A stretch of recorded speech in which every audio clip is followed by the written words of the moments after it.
Estamos escuchando la hora samaritana con Adrián y Sergio. Hola, muy buenos días nuevamente, gente, queridos oyentes. Buen día, Sergio, ¿cómo andás? Buenos días, Adrián, buenos días a toda la audiencia. Comenzando un nuevo domingo para hablar de estas cosas hermosas que Dios siempre nos enseña. Sí, que día a día se van volviendo también hasta una necesidad, ¿no? Una necesidad de vida, para la buena vida, sin duda. Y de hablar y de evangelizar constantemente. O sea, uno antes por ahí esperaba dónde meter el bocado y ahora como que se va dando solo, porque yo creo que todo el mundo quiere saber y conocer un poquito de Dios, pero nos animan a preguntar. Entonces en las conversaciones se van dando. Tuve lindas conversaciones últimamente con gente católica y me di cuenta lo perdido que estamos como católicos en cuanto a lo que es nuestra doctrina. Yo creo que ese es un problema de formación escolar, ya, o sea, principalmente familiar, pero viene también escolar, porque ya que a los chicos, muchos chicos no le dan esa formación en la casa. Creo que las escuelas tendrían que hacerlo. Como yo siempre digo, antes, en la época de Jesús, la escuela enseñaba de Abraham. Eso es un deseo que siempre lo marcamos. Sí, nosotros, siempre lo decimos, bueno, pero de que la escuela es laica, tampoco la educación es laica, no se puede, lamentablemente no se puede incorporar la doctrina católica. Se puede entender por muchas razones de que hoy hay un universo de religiones. Pero escuchame, pero este es un país católico. Este es un país católico. Entonces, que viene acá tendría que adaptarse, como tener que adaptar la comida, como tener que adaptar el calor. Pero no deja de ser un país que recibe o ha recibido durante muchos años a mucha gente de distintas religiones. Y eso, bueno, es lo que había captado en su momento nuestra Constitución, en nuestra ley de educación también. Pero claro que sí, que sería hermoso que en las escuelas pudieran enseñar para evitar esas falencias, ¿no?, de formación que vos remarcás, porque en definitiva son preceptos de vida, preceptos morales que nos ayudan a ser mejores y siendo buenas personas, siguiendo a Dios, reconociendo a Dios, tenemos la gran posibilidad de alcanzar la salvación. Algún día tal vez, si se cumplen las revelaciones de diversas apariciones, Fátima, no sé, la más importante, Fátima, yo creo que va a volver el catolicismo a las escuelas y de alguna manera vamos a reencauzar esa falencia que tenemos, ¿no? Porque ahí verdaderamente no vamos a dudar de Dios. Sí, ya lo hablamos. Necesitamos, lamentablemente, nosotros necesitamos ver para creer, y eso es lo que nos pide Dios. Bueno, no vean, me sacaste la verdad de la boca, porque estaba por empezar con ese tema ahora. Pero bueno, el tema es así, que yo creo que hay muchos católicos, es la religión más, por decirlo de una manera, hablando ya de medicina, como hacemos, la que más afiliado tiene, pero la que menos se practica. ¿Vos decís que la musulmana? No, hoy por hoy es la católica la mayor del mundo. Me parece que todavía no llegaron. Le debemos la estadística. Sí. Me parece que sigue siendo la católica la que más adeptos tiene en el mundo, porque me parece que lo escuché hace poco. Anda alrededor de los 1.200, casi 1.300 millones de habitantes, sí. Me parece que los musulmanes son un poquito más. No sé si había llegado. Bueno, vamos a averiguar ahora por el segundo bloque. Es lindo porque esos datos nos dan una idea de dónde estamos plantados como católicos, ¿no? Pero, y que tanto tenemos que defender también, ¿no? Bueno, pero lo que quería llegar es que es la que más gente tiene bautizada, pero no practicante. Practicante capaz que hasta con una iglesia de mucho menor cantidad de gente tenga más practicantes. O sea que no nos sirve tampoco solo decir que somos católicos por el bautismo y no ser practicantes. No nos sirve de nada y nos deja tener mal. El bautismo, tener la confirmación como un mero acto formal o un hecho formal, si después no llevamos adelante esas enseñanzas, no llevamos adelante nuestra tarea de evangelización. No nos sirve de nada como católicos. O sea, tenemos el título pero no lo practicamos. Y ahí está el centro de todas estas falencias. ¿Cuántas veces dijimos nosotros, Adrián, si la gente empezase a leer un poco más la Biblia, a leer los grandes escritores de la Biblia? Es un mundo tan misterioso y tan apasionante que una vez que te absorbe el misterio de Dios, no te larga más. No. Bueno, pero ¿sabes? Eso es lo que pasa, que yo creo que la falencia que tenemos nosotros no sé si ya los católicos o los hombres en general, es que hacemos lo que nosotros creemos o nos parece que está bien y no nos guiamos por la ley de Dios que dejó escrita, Dios y la iglesia, porque por ahí lo que no está en la Biblia está en la doctrina de la iglesia, o sea, en el magisterio de la iglesia, en el catecismo. Entonces por ahí nosotros decimos, eso no dice en la Biblia, pero lo impone la iglesia, pero la iglesia humana no. La iglesia es de Dios y guiada por el Espíritu Santo, que justo habla del Evangelio hoy del Espíritu Santo. Entonces yo creo que por ahí ese es el error. Por ejemplo, dicen, bueno, ya hablamos de esto mucho, pero el público se renueva, como se dice siempre. Te dicen, no, pero yo rezo, yo no le hago mal a nadie y hago las cosas bien, soy bueno, pero no voy a misa, ni comulgo ni me confieso. ¿Y por qué no? Y no, porque no, yo hablo con Dios directamente. Pero entonces no sos católico, estás fallando. Es como decir, yo le daba un ejemplo la vez pasada a una persona, es como decir, yo juego al golf y quiero entrar a un torneo, pero no quiero hacer del hoyo 1 al 18, quiero hacer el 1, después el 5, después el 3, después volver. Claro, reglas, ¿no? Claro, o que te digan, bueno, dale, hace un bogey. Bogey, que es un tiro especial y vos no sepas lo que es. O sea, si vos vas a ser profesional de golf, tenés que saber el reglamento del golf y saber jugar bien al golf. Si vos vas a ser católico, tenés que conocer las leyes de la iglesia, los mandamientos de Dios y del catecismo de la iglesia. Vos sabés que siempre se dice que, o lo sabemos o lo palpamos, que la vida cotidiana nos tapa de cosas que tenemos que hacer, nos tapa de actividades, nos tapa, no sé, de cosas para consumir, un montón de sonceras que nos ofrece la vida y que nos distrae de la verdadera actividad nuestra, que es una actividad espiritual. Nosotros somos seres espirituales y el diablo siempre nos está poniendo cosas interesantes en el camino para que nos distraigamos. También hay que recalcar que esto no es la falta de apetencia de Dios, no es solo propio del hombre, sino también que es algo incentivado por el maligno, por el diablo. Y nosotros tenemos que luchar contra eso.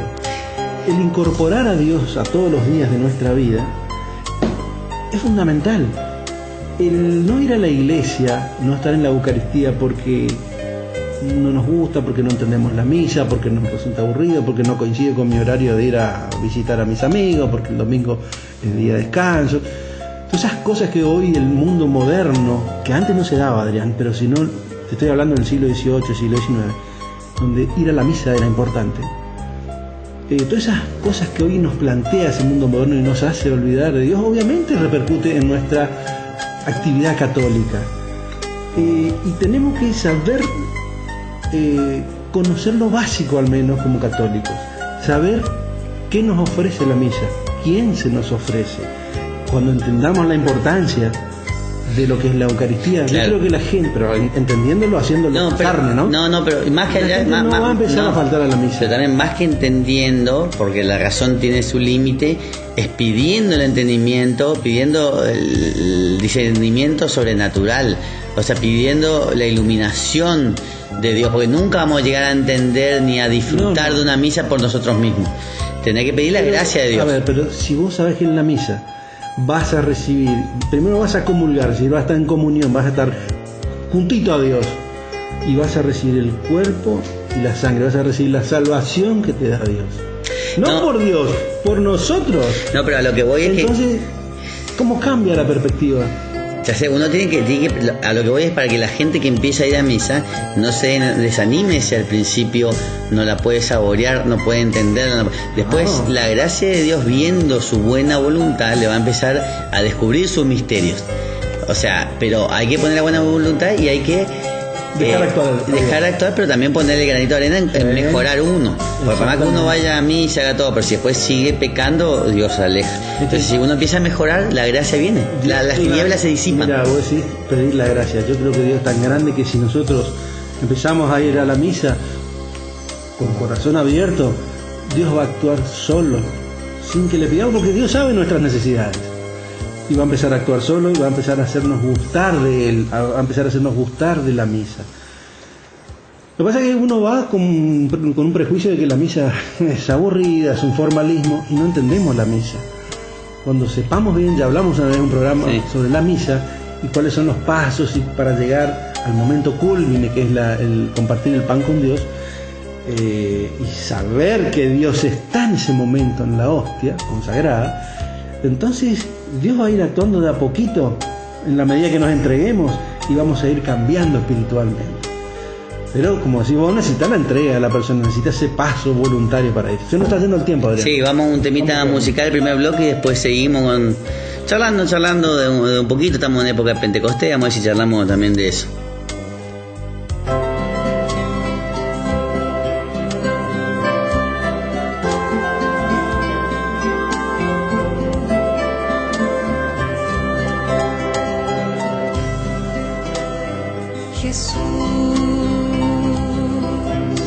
Estoy aquí, Jesús, ¿qué esperas de mí? Mis manos están vacías, ¿qué puedo ofrecerte? Solo sé que quiero ser diferente.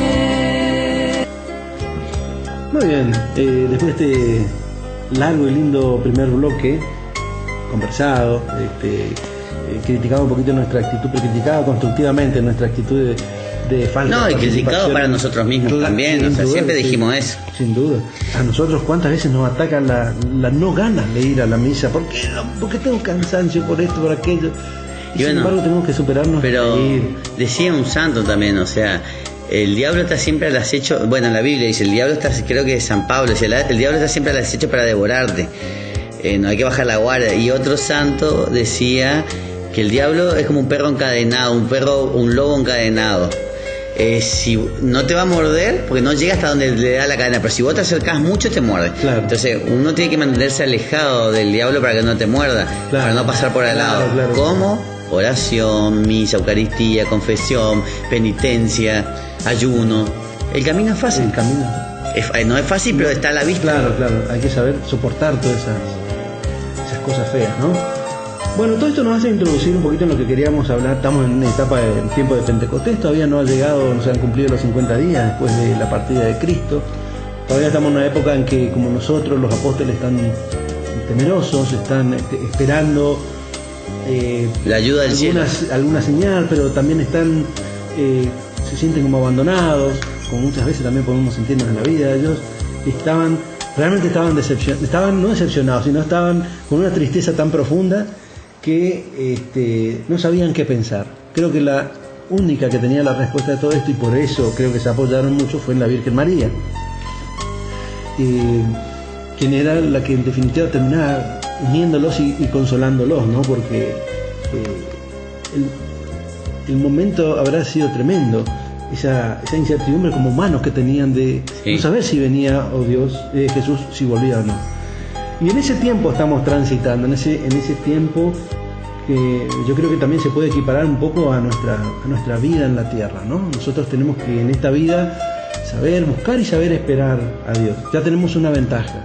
La ventaja es que sabemos que volvió por sus amados apóstoles y les dio ese espíritu de valentía, ese espíritu fervoroso que lo hizo a través del Espíritu Santo para que salgan al mundo a predicar y a extender la palabra. Y eso es lo lindo de Pentecostés. Nosotros tenemos que ser un poquito como los apóstoles, aunque sea un poquito, ¿no? Mostrarnos más católicos y no tener vergüenza de nuestro Dios y hablar más de Dios. Y esperar esperanzadamente. Sí. Pero fíjate que los pastorcitos de Fátima fueron que el ángel le hizo repetir: Padre eterno, yo creo, adoro, espero y te amo. Te pido perdón por los que no creen, no adoran, no esperan y no te aman. O sea, le dan una importancia fundamental al esperar. O sea, espero la revelación, espero la segunda venida, espero que Jesús transforme mi vida. Y fíjate lo que estábamos hablando también hoy, que me quedó en el tintero, sobre los milagros y los signos. Hoy en la primera lectura habla de Felipe, que bajó a Samaria y que lo escuchaban con atención y que hacía signos. Expulsaba a muchos poseídos, muchos paralíticos se curaban. Entonces la gente se llenó de alegría y creyeron. Bueno, hoy estos apóstoles, o los discípulos de Jesús hoy en día no hacen estos milagros. Hay algunos que sí, pero no es lo más común de ver, porque en ese momento había que juntar rápidamente a la gente, o sea, tenía que todo el mundo creer, o sea, de un grupito de 12 y unos pocos seguidores escondidos. Ya 70 más o algo así, tenía que pasar a todo el mundo. Entonces la gente viendo creía. Entonces Dios permitió mucho más el milagro con inclusive Jesús, para que sepan que él era el Mesías, pero no sino para gloria de Dios, como le dijo a Pedro esa vez que iba a curar, o que era ciego, para curarlo, para que crean en él. Los testimonios lo demuestran, ¿no es cierto? Claro. Lo podemos ver en la carta de los apóstoles, que por miles se transformaban, se confesaban, se bautizaban para la incipiente formación de la iglesia. Claro, pero hoy por hoy los discípulos de Jesús no andan haciendo milagros por todas partes. El milagro que hacen es poder vivir en este mundo llevando la palabra de Dios y sin desesperanzar, o sea, con la fe, con la esperanza, ayudando a la gente, o sea, siendo buenos católicos. La conversión, ese es el milagro que hay. Por eso también, fíjate que leyendo el Salmo, que muchas veces nosotros no le damos importancia al Salmo como católico, dice: lo que teméis a Dios, venid a escuchar, os contaré lo que ha hecho conmigo. Bendito sea Dios, que no rechazó mi súplica, ni me retiró a su favor. O sea, que vayan con cualquiera que es un católico practicante y le va a contar lo que hizo en su vida, sin haber hecho ningún milagro. O sea, o a mí me pasa, a vos te pasa. Todos tenemos no una anécdota, una seguridad en la intervención divina en nuestra vida, o más. Claro, el milagro ya fue la conversión. Yo justo ayer estábamos pasando en la pastoral de la salud con uno de los chicos de la pastoral que me contó que va a ir al seminario el año que viene, o sea que eso ya es un milagro también en su vida, y decía: si vos me ponés a pensar a mí hace 3 años que yo iba a estar así pasando por una habitación leyendo el Evangelio y rezando, no, nunca se me hubiese imaginado. No, te hubiese dicho que estabas loco, o que eso que hacen eso, que están locos. Y hoy por hoy creo que lo que no hacen eso están locos. Claro, porque ese es el mejor camino a la salvación. Nosotros perdemos el punto el horizonte, Adrián, todos nosotros, no solamente los católicos practicantes, sino los no practicantes. Perdemos el horizonte de ver de cuál es el destino de esta vida, cuál es la razón, el sentido y el final de esta vida. Y parece que mundanamente esta vida pasa por disfrutar, tener dinero, por juntar bienes, para que mis hijos queden bien, para que no queden mal, para que bueno, en fin, que puede ser una actitud noble, pero termina, siendo una persona esclava de las cosas materiales. Y perdemos el objetivo, perdemos el horizonte. El horizonte es uno, el horizonte de la salvación. Cuando se entiende cuál es nuestra misión y nuestro objetivo acá, entonces, por lógica razón, después el resto de las cosas materiales terminan pasando a un segundo plano. Lo que no quiero decir es que no esté bien esforzarse en la vida, trabajar, porque también Dios nos da, nos apunta en ese sentido, nos da esa posibilidad de progresar si lo hacemos, obviamente, honestamente, y si pedimos la intervención de Dios.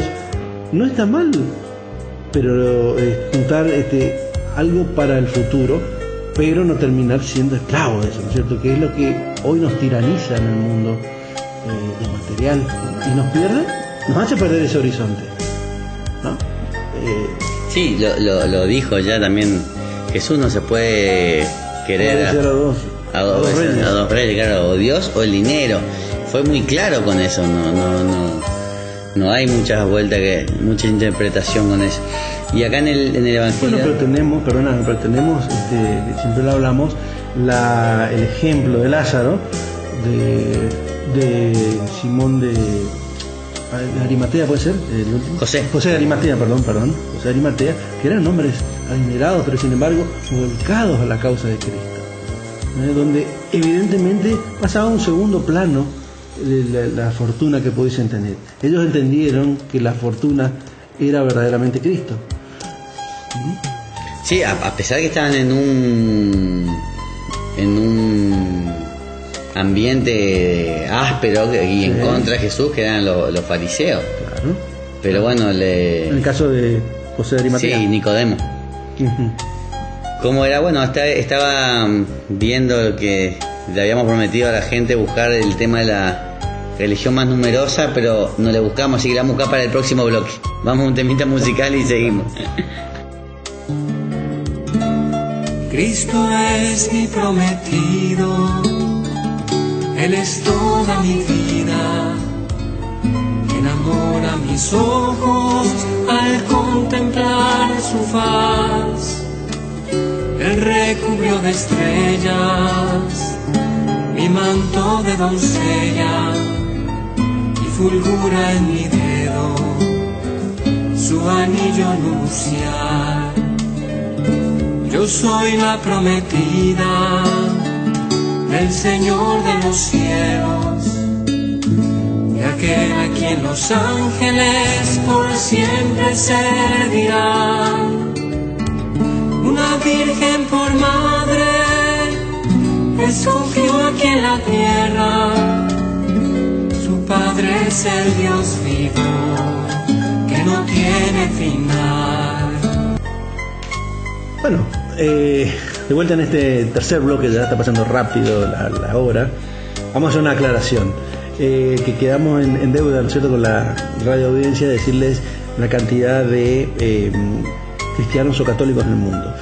A ver, ninguno ganó, ninguno perdió, Adrián. No, por eso digo, ahí se generó la confusión. Como sí. cristianos, estamos cristianos arriba, digamos, en los números. Más de 2.100 millones de habitantes, y le sigue el islamismo con alrededor de 1.150 o 1.500 millones de musulmanes. Ahora, dentro de lo que es cristiano está englobado los católicos y también todos los que pertenecen a las iglesias pentecostales, protestantes, evangelistas, etcétera, etcétera, que serían un poquito menos de la mitad. O sea que como católicos somos 1.250 aproximadamente millones de habitantes. No es poco, somos muchos como católicos, somos muchos como cristianos también, ¿no?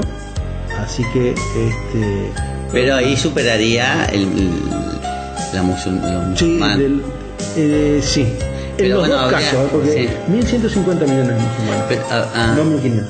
Pero habría, claro, medio justo, pero habría que ver también si los musulmanes no tienen unas divisiones también, porque están los chiitas y chaiitas. No, yo creo que los ponen como los sunitas y chiitas, ¿no? Sí, pero son todos parte del Islam. Lo que pasa es que algunos son como nosotros, muy ortodoxos, muy apegados al Corán, rabiosamente apegados al Corán, y los otros mucho más flexibles. Los sunitas, por ejemplo, son más flexibles. En cambio los chiitas y los sunitas son mucho más ortodoxos,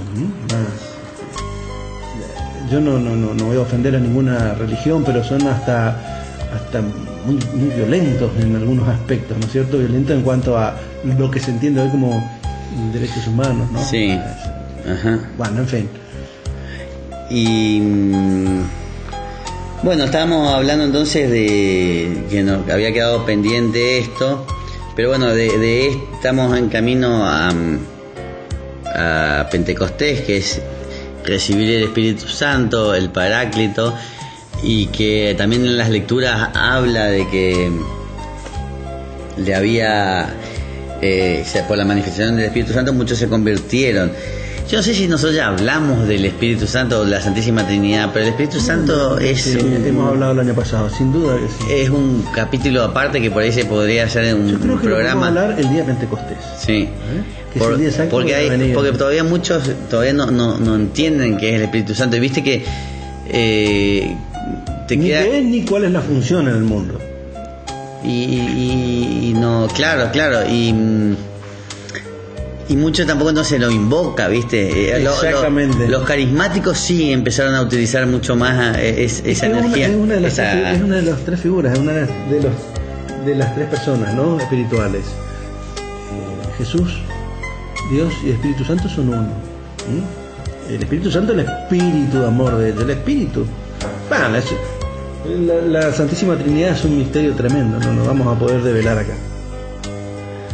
Bueno, por ejemplo, te leo lo que dice la segunda lectura de hoy de San Pedro, que aparte, porque quiero aclarar también algo que siempre hablamos, dice: glorificad a Cristo el Señor en vuestros corazones, dispuestos siempre para dar explicación a todo lo que os pida una razón de vuestra esperanza, pero con delicadeza y con respeto, teniendo buena conciencia, para que cuando os calumnien queden en ridículo los que atentan contra vuestra buena conducta en Cristo. Pues es mejor sufrir haciendo el bien, si así lo quiere Dios, que sufrir haciendo el mal, porque también Cristo sufrió su pasión de una vez para siempre por los pecados, el justo por los injustos, para conduciros a Dios, muerto en la carne, pero vivificado en el Espíritu. Lo que siempre hablamos es que el católico, y es una falencia también en nuestros días, es la falta de formación. O sea, uno puede ir a la misa, cumplir con todo lo que estábamos hablando, pero hay que formarse.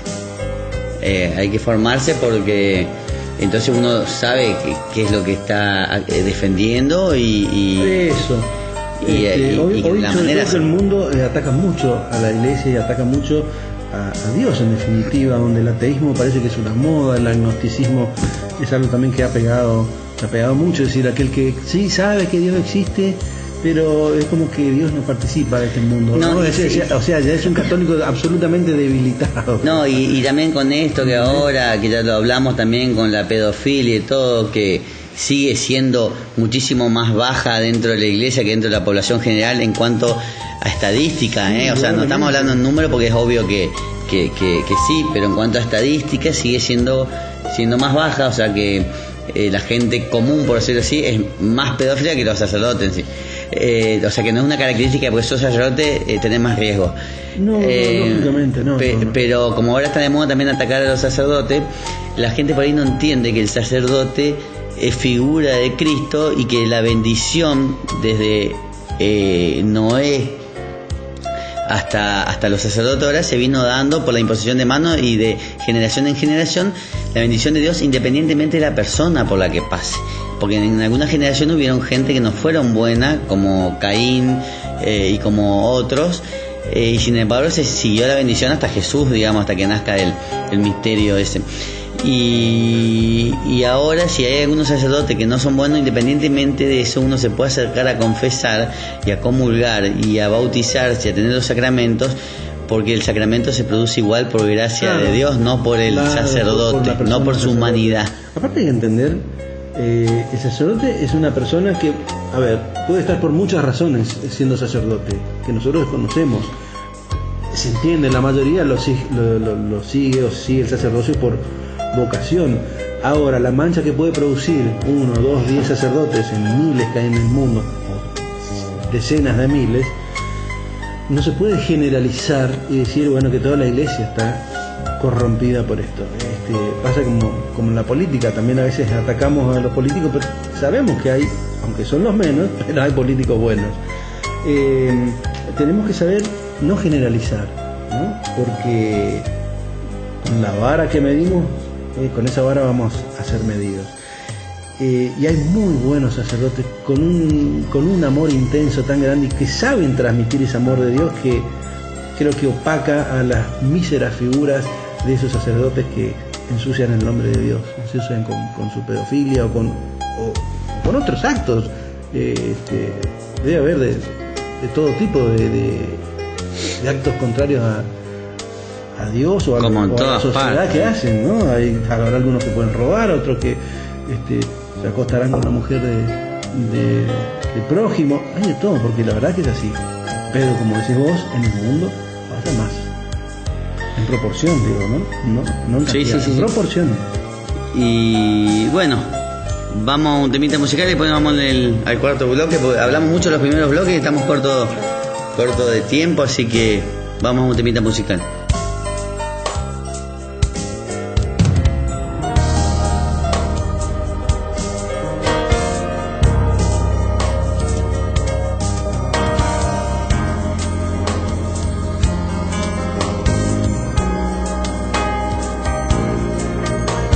No hay nadie como tú.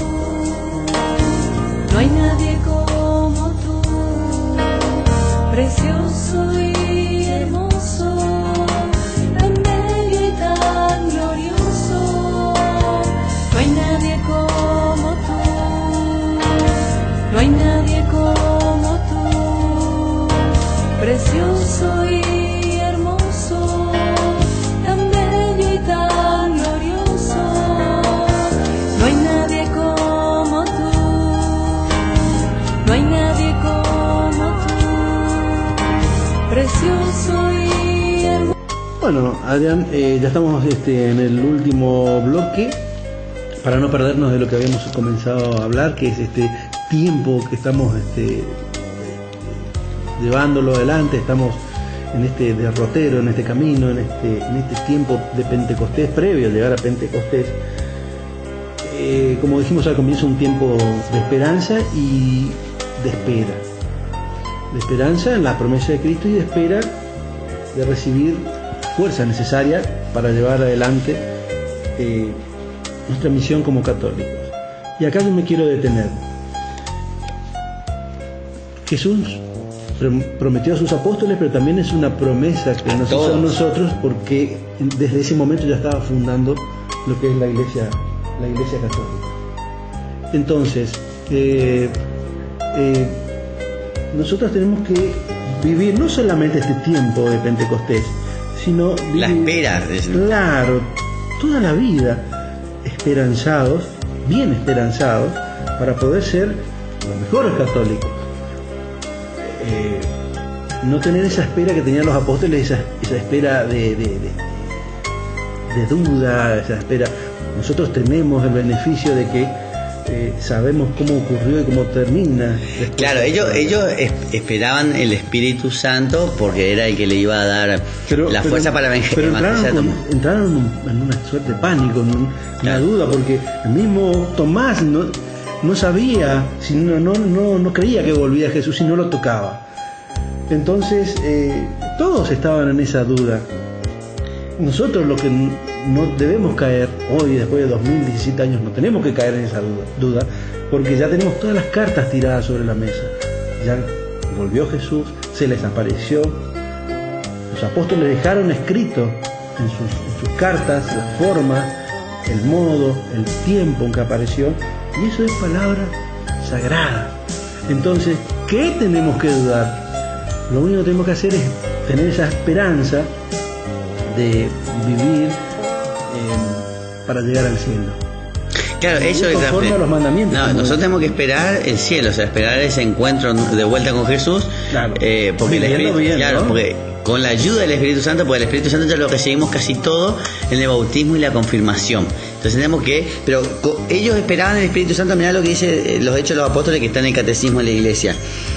El día de Pentecostés, el Espíritu de la promesa se derramó sobre los discípulos reunidos en un mismo lugar, que lo esperaban perseverando en la oración con un mismo espíritu.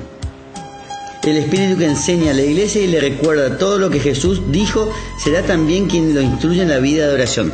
O sea, lo rezaban para esperar, o sea, estaban orando para que llegue, y cuando llegó seguían orando para que lo instruya. O sea, nosotros tenemos que rezar con el espíritu para que nos instruya el camino para llegar a Jesús nuevamente. O sea, pero tenemos que seguir rezando y esperar en esa oración. Sí, pero sabiendo, Adrián, que el Espíritu Santo está con nosotros. Y ojo, lo que siempre decimos, el peor de los pecados.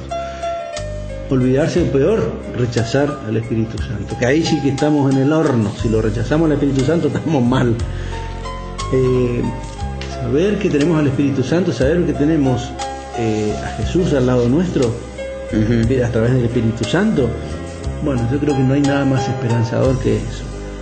Ya lo sabemos, Adrián. Ya lo único que tenemos que hacer, el camino es corto. Lo único que tenemos que saber es vivir bien conforme a la forma de vida que nos dejó indicada Jesús.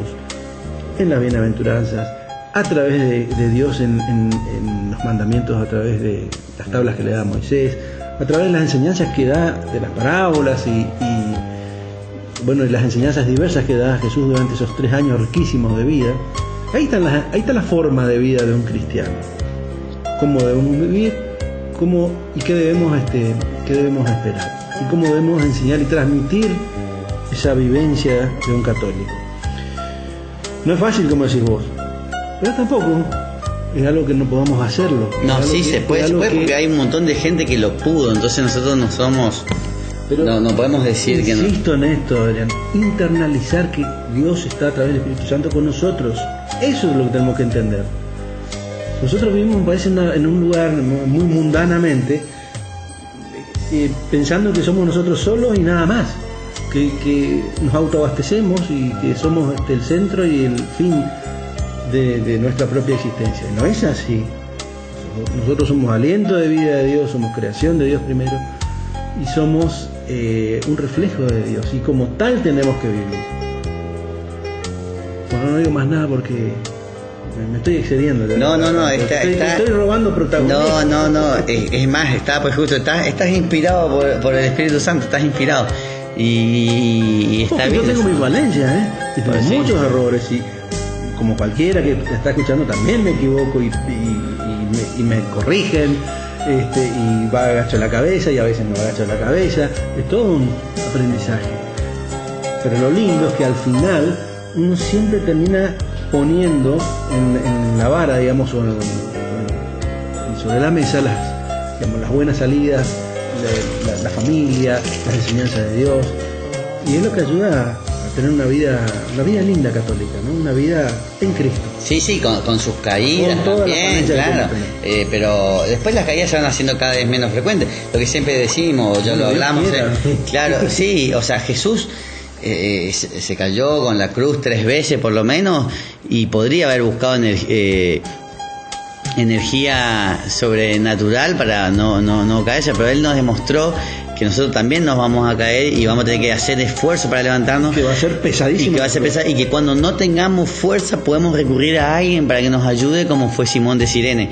O sea, todo está para que nosotros veamos eso, Y ¿sí? tenemos un plus, Adrián, que Jesús dice que pongan en Él Claro. nuestros dolores y sacrificios. Fíjate, ya nos está sacando de nosotros. Ofrezcamos como expiación de los pecados nuestros, pongamos en la cruz de Dios nuestros dolores, nuestros sacrificios. O sea, nos está alivianando la cruz para que nosotros podamos poder caminar más livianamente. Es lo O sea que- que tenemos todos los beneficios Sí. de un padre que adora a sus hijos. Es lo que yo le digo a los pacientes cuando visitamos y hay nacimientos, le digo bautizalo y ya le haces responsable también a Dios de tu hijo. Ya tenés a alguien que si vos lo querés, lo quiere más. Entonces, bueno, ahora también te tenés que hacer cargo vos, ¿entendés? Y si a mí me pasa, bueno, Claro. es hijo tuyo. Claro. Y si vos le enseñás de Dios y vos fuiste buena persona y trabajaste para Dios, Dios no se va a desatender de tus hijos, ¿entendés? Ni de tu vida. Decían, también estuve leyendo a Catarina Merrick, por ejemplo, ella decía que, por ejemplo, los padres de la Virgen María, Joaquín y Ana, eran ricos, digamos, en cuanto tenían mucho ganado, muchos animales y campos. Pero ellos, todo su ganancia de 100%, 30% iba al templo, 30% a los pobres y 30% para ellos. Pero cada vez ella veía que tenía más, que ese 30% siempre era mayor, que nunca se quedaban sin nada, que siempre se volvía a reproducir tan rápido el ganado, que ellos tenían más 30% que la vez pasada por la bendición de Dios. Entonces uno tiene miedo por ahí de ser generoso y se da cuenta que Dios es más generoso, que nunca te va a faltar si vos estás... Que tampoco tenemos que ver, digamos, la devolución de Dios como que nos va a dar más dinero. El hecho de poder hacer caridad, uno ya se siente pagado por el hecho de que está ayudando a una persona que no puede sí, hacer nada. a lo que voy que Dios eso vale más que cualquier dinero. Por eso te digo que Dios te va a favorecer de la manera que a él que sea mejor para vos, ya sea Claro. en este mundo para que vos puedas seguir ayudando o en el otro, Claro, con tu claro. salvación. Claro. Pero que siempre actúa, que no está indiferente a Sí, eso. sí, sí, no. Bueno, me parece que terminamos. Sergio, muy rico el mate, y nos vemos la semana que viene. Perfecto, nos vemos hasta el domingo. Hasta la semana que viene. Muchas gracias por estar, muchas gracias a la matera oficial, y nos vemos la semana que viene. Hasta mañana, hasta la semana que viene, perdón.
ángeles presentes en este lugar, en medio del pueblo y junto al altar, subiendo y bajando en todas las direcciones.